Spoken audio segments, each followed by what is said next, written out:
Ranking tuition fee সংগ্রহ করেছিলেন। আপনি কেবল তার বৃক্ষ কেড়ে নিয়েছেন, কারণ এই বিশাল বহু গাড়ির মালিক তাকে অভিশাপ দেওয়ার জন্য একটি বৃক্ষ আকারে চেয়েছিলেন।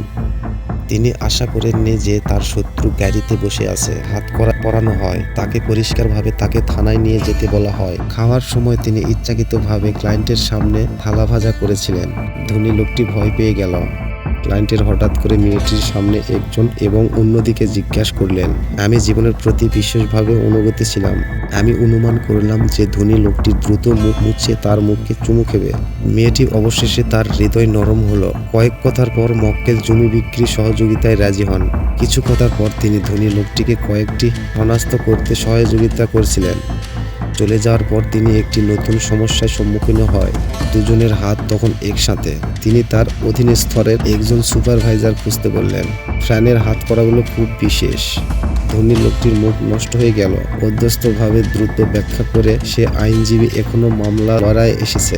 আমি ভেবেছিলাম এবার আমি সমস্যার সমাধান করতে পারবো। আমি একজন টাকা উপার্জনকারী ব্যক্তি। এই ধরনের প্রেম মৃত্যু আমাদের অনুশীলনের সুযোগের মধ্যে নেই। আমি যাই বলি না কেন, আমি তাদের জন্য এটি খুলতে অস্বীকার করি। মেয়েটি অবলম্বনে লিপ্ত হয়ে ওঠে এবং মেয়েটিকে অভিযুক্ত করে যে এটি করছে। মেয়েটি পাল্টা জবাব দিল যে ধনী লোকটি এই সমস্যা তৈরি করছে। এই মুহূর্তে মেয়েটির সেরা বন্ধুটি হঠাৎ হাজির। এই সেরা বন্ধু সত্যি একটি মাস্টার। তিনি তার মাথার চুলের পিন দিয়ে কয়েক সেকেন্ডের মধ্যে সমস্যার সমাধান করছেন। যারা দেখেছেন তারা কেবল তাদের লালা গিয়ে ফেলতে পারে। দুজন সম্মত হয়েছিল যে তারা আরো কখনো এটি হাস্য বা ছাড় দেবে না। বেচারা মেয়েটা তখনও পরিচালকের পিছু নিচ্ছিলেন। যদি তিনি আবার বিশেষস্ত দেখেন, তিনি অবশ্যই তাকে মারধর করবে। অপ্রত্যাশিতভাবে পরের সেকেন্ডে তার অফিসে চলে গেলেন।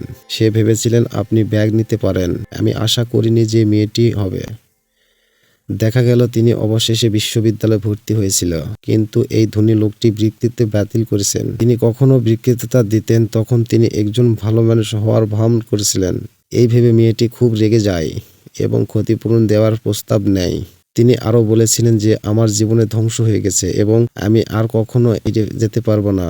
এ কথাটি বলে মেয়েটি পিছনে না তাকিয়ে চলে গেল। তার পাশের কর্মচারীরা কখনো বসকে এমন আচরণ করতে দেখেনি।